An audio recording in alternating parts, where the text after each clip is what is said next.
Nay! Mayaw lang ako na bumbista!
Ayan, magandang umaga mga kababayan, mga brothers and sisters. Magandang buhay sa inyong lahat.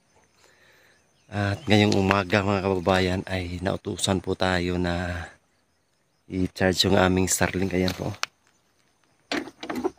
Ayan. Kasi nalubat kagabi. Nandito kami ngayon sa Lumayan, Barangay Nalan. Lapitan.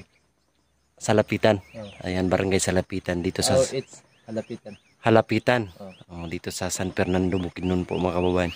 Kasama natin si Kuya Marjon. Ayan, shout out Kuya. Shout out ko sa Tubigon Family. Ayan, shout out sa Tubigon Family. So grabe mga kababayan, umagang umaga pa po. Kasi kailangan natin ma-charge agad yung Starlink namin. Sila ayan doon sa sentro, sa sitio, sa Lumayan. So tayo yung bumaba dito. Hindi pa natin makita mga kababayan kasi Pogs po yan lahat. Grabe yan dito talaga. Oh. Hawak na hawak ko yung Pogs mga kababayan. Ayan o. Oh. Gusto nyo humingi. Ayan o. Oh. Pogs po yan lahat mga kababayan. Kasi kami, nandito kami sa tuktok ng bundok. So makikita natin dito sa baba na yung Pogs kasi ang lalim po nito mga kababayan. Nasa mga 1,000 feet siguro. Pababa. Yan po kalalim dito at ang lamig rin dito mga kababayan. Grabe yung lugar. Yes. Napakaganda po. Talagang masasabi ko na ang Bukidnon is mayaman talaga sa anyong lupa. Kasi yung mga kabukiran niya, kabundukan is napakaganda. So i-share natin na maayos po sa inyo mga kababayan para naman masilayan nyo ang aking nakikita ngayon. Ito po yung binabaybay naming daan. So hindi kami makatagos yung sasakyan kasi may landslide doon sa taas. So maigi, sumakay kami ng motorsiklo. Ayan, si Kuya Marjon. So ito yung Pogs ito mga kababayan. Ayan, pwede nang hawakan. Ito yung Sea of Clouds. So andito tayo sa Sea of Clouds. Yan o, grabe, ang ganda po mga kababayan. Bundok, yan o, yung makikita natin na, yan, bundok yan. So dito, napakalalim, sa baba, may mga puno pa o, na hindi natin klaro masyado. So, talagang nasa tuktok to. Pero may tuktok pa rin dito mga kababayan o. Yan o. Yan pa, akyat din sa taas. So itong daanan na to is tagos ng Valencia. Dito kami sa itaas. Yan, si Kuya Marjon. Dito kami sa itaas. So motor lang talaga yung masakyan dito. Kasi yung sasakyan hindi mapasok. May landslide. Yan o, ang ganda po. So Valencia na part, doon siguro. Doon o. Doon yung Valencia na part. So grabe yung lugar nila dito mga kababayan. Sea of Clouds. Parang gusto kong tumalon dyan Kaya lang ang lalim. No? 1,000 feet no? Yan o. Lalim niya no? Grabe, napakalalim po niyan mga kababayan. So unti-unti nang nawala yung yung clouds. Ayun talaga, ayun na yung Valencia. Oh, makita natin. No, may mga building. Valencia kuya is city na yan. Valencia City. Valencia City. Kana. Ayun oh. Yun oh. Kana nakita, lapitan pa na. Ay lapitan pa yan. Oh. Ang Valencia, wag dito na dapit. Sa unahan pa. Oh, dili na makita. Yung Valencia. So lapitan yan mga kababayan kasi medyo malapit lang. Eskwelahan. High school. High school. Oh, grabe yung clouds oh. Unti-unti nang nawala dito. Yan oh, mga 1,000 feet yan sa baba. Grabe ang lalim. Wow. So tutuloy na tayo, baka pagalitan na tayo mga kababayan kasi natagalan tayo. Magcha-charge pa ako ng baterya ng Starlink. Kaya bababa pa kami mga kababayan kasi hinantay nila ako doon sa taas, sa itaas. At ngayon ay alas 5 pa lang ng umaga. So maaga kami nagising para bumaba ako dito magcha-charge mga kababayan. So abangan nyo po ang mga upload namin sa YouTube at lagi nyo pong suportahan ang team. So baba na po tayo. Let's go.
May tindahan at nakiusap tayo na maki-charge dito sa may tindahan mga kababayan kasi kapag pupunta pa kami doon sa baba sa may barangay is napakalayo. So maigi na yung dito, nasa mga 30 minutes ang yung pagbiyahe papunta rito. So dito na tayo sa may tindahan. Siyempre kasama natin si Kuya Marjon. Ayan si Kuya Marjon, ang bait po ni Kuya Marjon kasi sinamahan niya tayo rito. Ayan, naantayin lang namin sandali yung baterya ng aming Starlink. Kahit 2 bars lang po ay ayos na yon para magpatuloy lang yung aming upload ni Sir Paul. Kasi kagabi nalubat siya. So maya ay akyat ulit tayo. So yan mga kabs, na charge na namin yung battery ng aming Starlink. At nasa 30% na mga kababayan. So hindi natin hinantay na ma-full charge kasi tanghali na. Ngayon ay alas 9 na ng umaga at kailangan pa naming magmisyon doon sa itaas. So ayos na yan siya para makapag-upload ni si Sir Paul at makapag-charge na din yung cellphone niya mga kababayan. So klarong-klaro na natin yung kagandahan ng dito nung mga tanawin na napakaganda mga kababayan. Siyempre kasama natin ngayon si Kuya Marjon. Ayan yung napakagaling na magmaneho ng habal-habal o motorsiklo mga kababayan. So thank you Kuya Marjon sa pagsama sa atin papunta doon sa baba at pabalik doon sa itaas mga kababayan. So ipakita natin sa inyo po yung napakagandang tanawin dito. Grabe mga kababayan, no? Klarong-klaro na po natin. Kanina kasi is nababalot siya ng fogs o nung ulap. Kaya ngayon ay klarong-klaro na natin, no? Share natin mga kababayan para makita nyo rin po yung lugar ang ganda siyempre para na rin kayong kasama namin dito sa aming pagmimisyon araw-araw. Ayan po yung tanawin mga kababayan. Grabe ang ganda. Yan o. So dito kami dumadaan. So dito mas okay, medyo okay pa yung daanan dito. Pero dun sa taas ay sobrang hirap. Ang ganda oh. Patag dyan sa baba po. Yung paligid niya is may mga bundok. So ang ganda. Ayan oh. So, pagdating namin sa itaas ay kakausapin natin si Kuya John na huminto kami dun sa pinakatuktok para makita natin yung kabuuang detalye ng kabundukan mga kababayan. So, para ma-share natin ng maayos sa inyo. So tara na. So yun po mga brothers and sisters. Huminto na naman kami ni Kuya John dito sa tuktok para mapakita sa inyo mga kababayan yung napakagandang tanawin dito. Ayan, dito tayo banda na side. Kasi grabe yung lugar mga kababayan at nakikita natin yung virgin forest oh. Share natin yan sa inyo mga kababayan. Nakahanap muna tayo ng magandang pwesto. Dito kami. Yan, tingnan nyo naman po sa likod ko. Grabe ang ganda ng lugar mga kababayan. Wow! Nakaka-amaze. Nakaka-amaze po talaga mga kababayan. Grabe. Hindi ko akalain na makapunta ako sa mga ganitong lugar. So, dahil sa inyo din po at sa team, tapadpad kami rito. Ayan o. Share natin ko. Ganda dito ko. Ganda dito Kuya Marjon. Ayan o. Ayan. Pero sa Bisaya po mga kababayan, hindi kami sanay tawagin na kuya pag matanda. Pero mas matanda pa ako sa kay Kuya Marjon. Pero tinatawag natin siyang kuya kasi sa Tagalog yun yung bali pag tahod ba kasi sa Tagalog pagtahod, paggalang, yung paggalang mga kababayan kasi mas matanda pa tayo kay Kuya Marjon. So share natin sa inyo mga kababayan yung lugar. Grabe oh. Yan mga kababayan. Wow. Grabe ang lalim po dito sa baba. Ayan. Grabe ang ganda mga amazing po. Ayan po. Yun yung barangay Halapitan. Yung doon kita nating building ng school building yata yan. So dito banda is Palayan. Ayan oh. O dito may ginagawang daanan papunta daw ito ng dam. Ayan doon.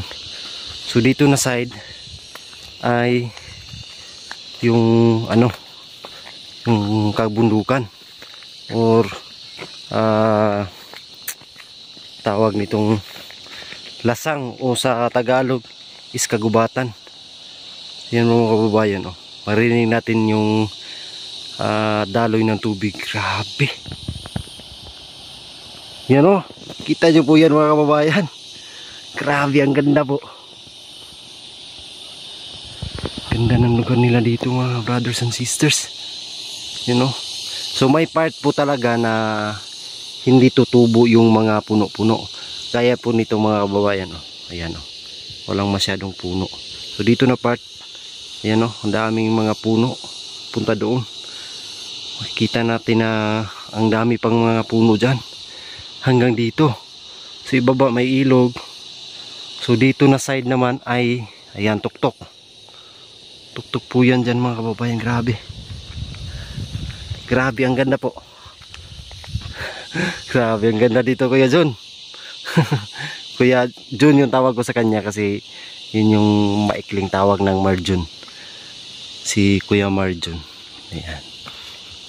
Doon banda is yun yung may tower na yun. Papuntang Valencia yan. You know? Papuntang Valencia doon mga kababayan. Itong nahawa na, Valencia naman diyan. Yun. Yung banda na part doon, Valencia daw yun mga kababayan. So mga nasa ilang oras kaya? Kuan. Hindi dyan oras. Half hour lang. Kalahating oras lang papunta doon. So medyo malapit na mga kababayan. Dito sa baba mga Palayan. Grabe oh. Grabe po talaga, nakaka-amaze. Yan.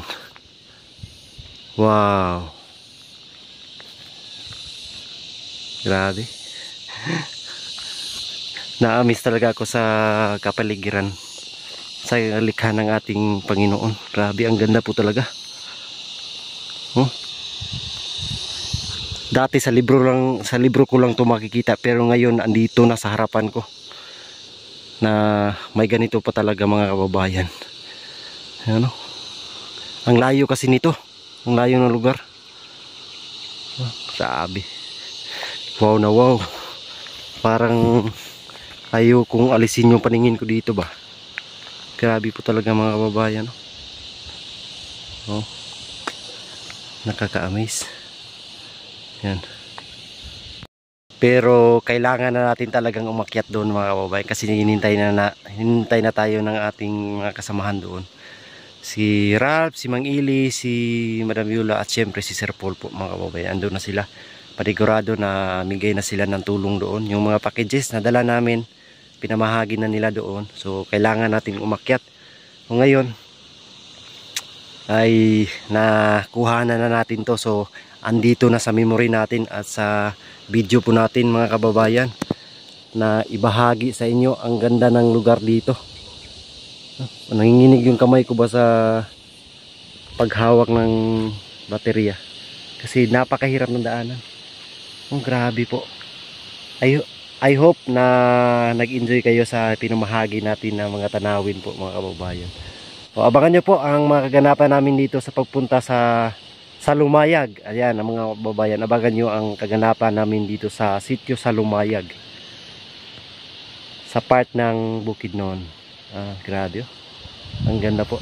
Yan mga Cubs, nandito na kami sa sa pinag-istihan namin. So na karating na tayo po at nadala na natin yung battery ng aming Starlink. So pumunta na ako dito mga kababayan kasi may gusto akong i-share sa inyo. So ito yung alam nyo ba yan mga kababayan, kahoy na to, yung puno na to, alam nyo ba to? So ito yung pinakamahal na kahoy. Equivalent sa gold po ito mga kababayan, ang kahoy na ito. Kasi po, alam nyo po, ito yung agarwood or lapnisan. Yung ginagawang, sabi nila, sa narinig ko na ginagawang daw to, yung pabango. Ito yung itsura pala niya mga kababayan. So meron siyang puno na medyo kulay puti, tapos yung kanyang dahon po ay ganito. Yan. At napapansin ko mga kababayan, yung dahon niya is parang may lanot. Yan o. Hindi siya mapupunit pag ganyan yung pababa. Pero pag sa gilid, madaling mapunit. Ayan o. Ito yung agarwood pala mga kababayan. Pag meron ka nito, is yayaman ka talaga. Yung kanyang pinakapuno niya or tinatawag no lubas, yun daw yung nabibenta, pero pinagbabawal tong ibenta dito sa atin kasi endangered species na to. Yan yun. First time ko talaga nakakita ng agarwood mga kababayan. Hawakan ko lang kasi napakamahal daw nito. Ay ganyan ko lang para malay nyo, yayaman ako na nakahawak ng ganitong puno. Yan po mga kababayan. Sabi, ganyan pala yung itsura niya. So medyo umulan na po dito at kailangan namin pumunta doon. Kaya let's go.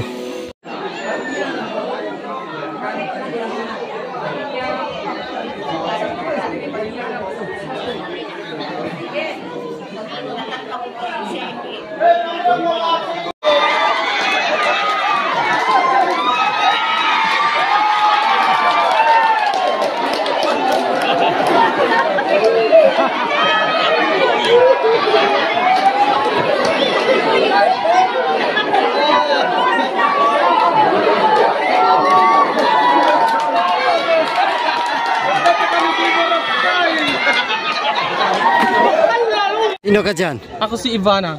Bas. Sige daw. Sige daw. Pakitaan mo ako, Ivana.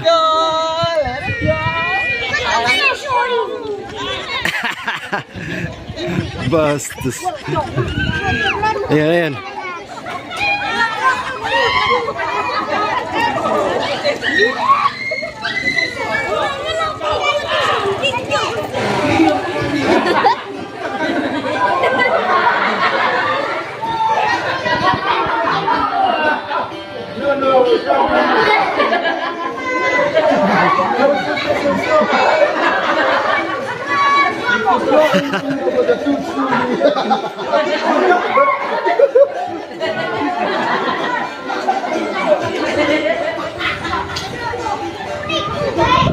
Hehehe